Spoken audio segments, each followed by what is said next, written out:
This is the Louie T Network.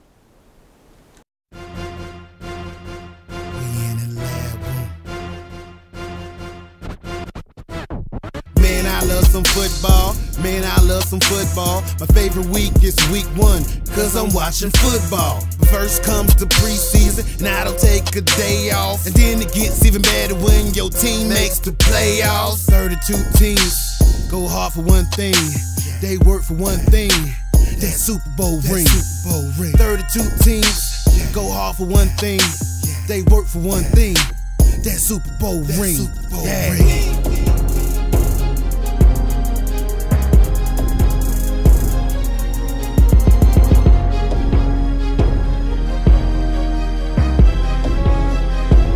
We in the lab room.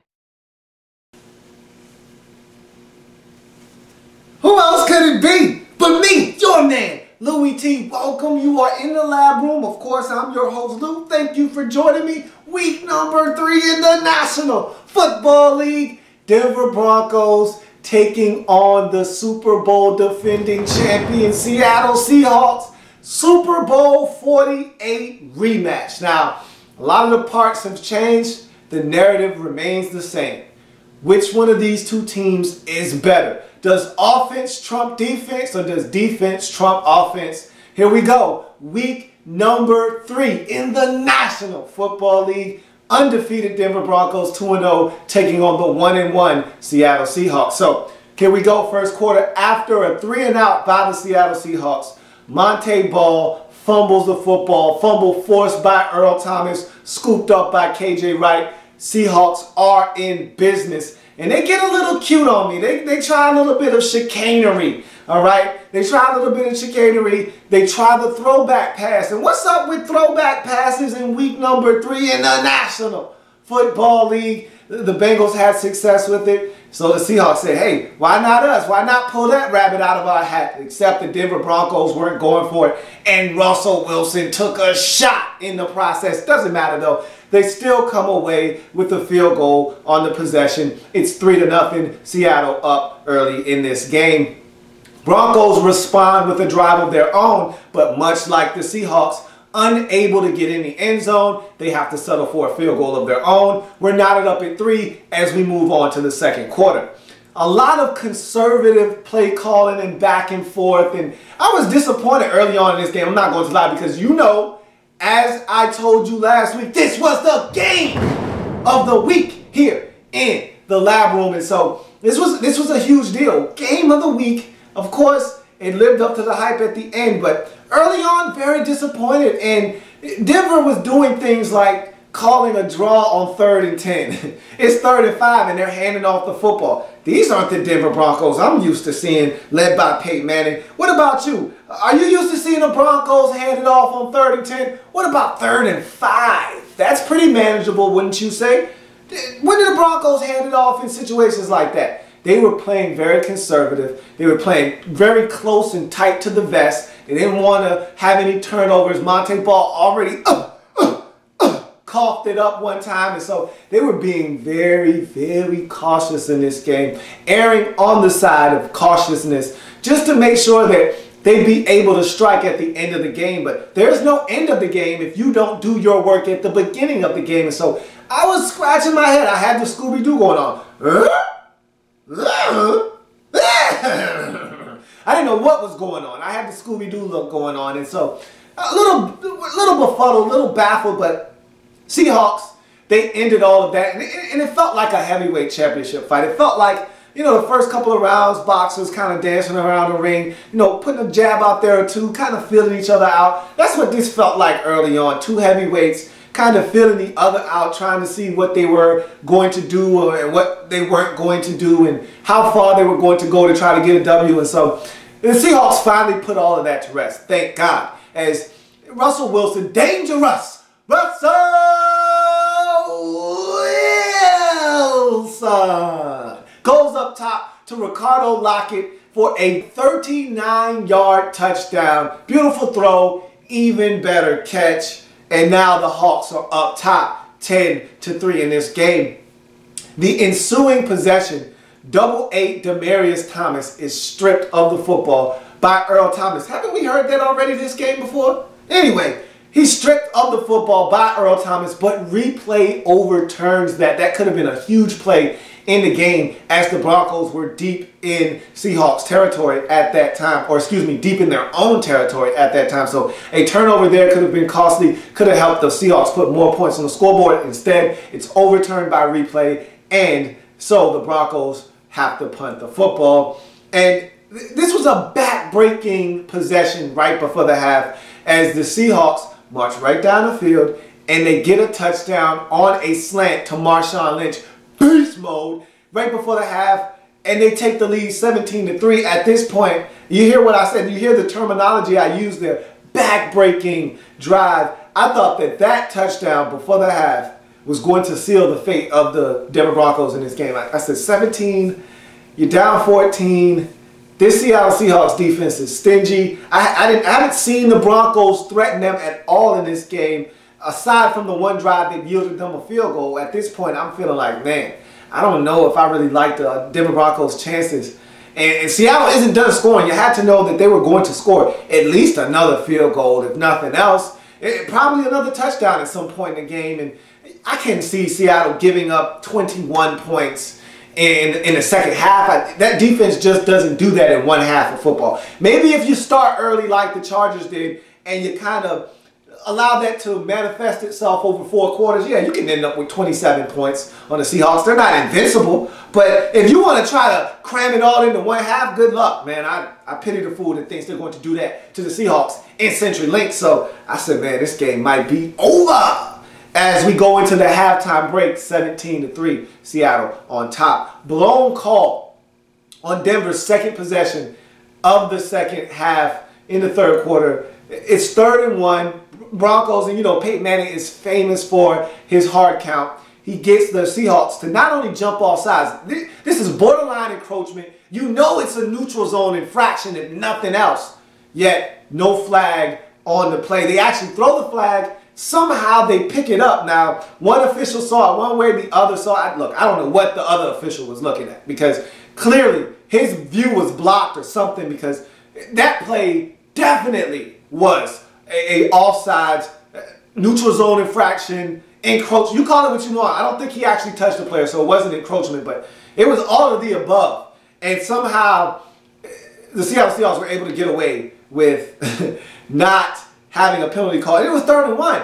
So by virtue of that not being called a penalty, they got stuffed on 3rd and 1 because half of the line jumped off sides and they were able to get in the backfield, force the Broncos to have to punt the football. So you know the football gods were going to rectify that wrong eventually at some point in this game, and that they did. So at this point now, after that blown call, it's a scoreless third quarter. Nobody puts any points on the scoreboard, so we head to the fourth quarter, 17-3. Seahawks still dominating in this football game. DeMarcus Ware gets a sack on Russell Wilson at the Seahawks 1-yard line, almost a safety. I don't know how Russell Wilson did not fumble this football, because you know DeMarcus went for the strip, and he's one of the best in the business at getting the football out. Well, somehow, some way, Russell was able to stay with the football. So now the Hawks are pinned up against their own goal line, looking to try to get some breathing space for their punter, John Ryan. They hand the football off to Marshawn Lynch,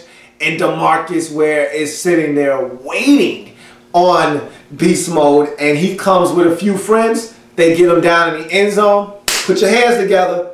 It's a safety. It's 17-5, and that kind of changed the momentum of this game. It went from the Denver Broncos left for dead to an energized group that felt like, hey, if we put together a couple of stops, we're about to get a free kick, get the football. If we can do some things, we can get back into this game. Now, they ultimately did nothing with the free kick.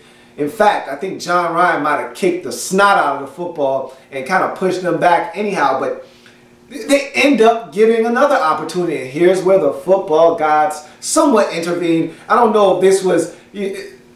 I don't think this was actually the intervention of the football gods here, even though Russell Wilson doesn't turn it over that often. First interception, and I think they said something like 90-something throws or something like that. Look, he doesn't turn it over often. Just know that. And so here we are. Next offensive possession for the Seahawks. Russell Wilson tries to zing a pass in there, and Aqib Talib sags off of his man, and they were in zone coverage. He was being nosy. He sees where Russell is going with the football, sags off, and gets his hand on the football, deflects it in the air. It's picked off by Chris Harris Jr., and that leads to a juice shovel pass from about 4 yards out as the Denver Broncos get in the end zone. All right, don't look now. It's 17-12. Broncos hanging around. And is it me, or have the Seahawks been stuck on 17 since the second quarter? So all of a sudden now momentum has changed. It's shifted. And all of a sudden, Seahawks are getting a little antsy. They're getting a little nervous. Broncos on the comeback trail. And so Manning and the Broncos are on the move again. They got that horse galloping, and they're making some moves now. Only down 5, and they're in the Seahawks red zone. They're smelling blood. They're looking to ride away with a victory. And just when you thought it was safe, Cam Chancellor picks off Peyton Manning, and what a beautiful play it was. He dropped into his zone. Peyton never saw him coming. He drops back, stretches up, snatches the football out of the air, off to the races. And I think at that point, the Seattle Seahawks, their fan base, the players, the coaches, I think they all thought they had won this game, because you could kind of see an exhaling. Wow, that was a big play. And they didn't keep their foot down on the throttle. I wanted a touchdown there. If I'm a Seattle Seahawks fan, I want this game out of reach. Keep in mind, the quarterback on the other sideline, he's a Hall of Famer. His name is Peyton Manning. I don't want to give him any opportunity to be able to put his team in a position to tie this football game up. A field goal only puts you up 8. A touchdown puts this game out of reach. So if I'm the Seahawks at this point, I'm still aggressive. I'm still coming with my A game. I'm looking to get in the end zone. And if I'm not getting in the end zone, I'm looking to pick up about 2 or 3 first downs and put this game out of reach. Instead, they settle for a field goal.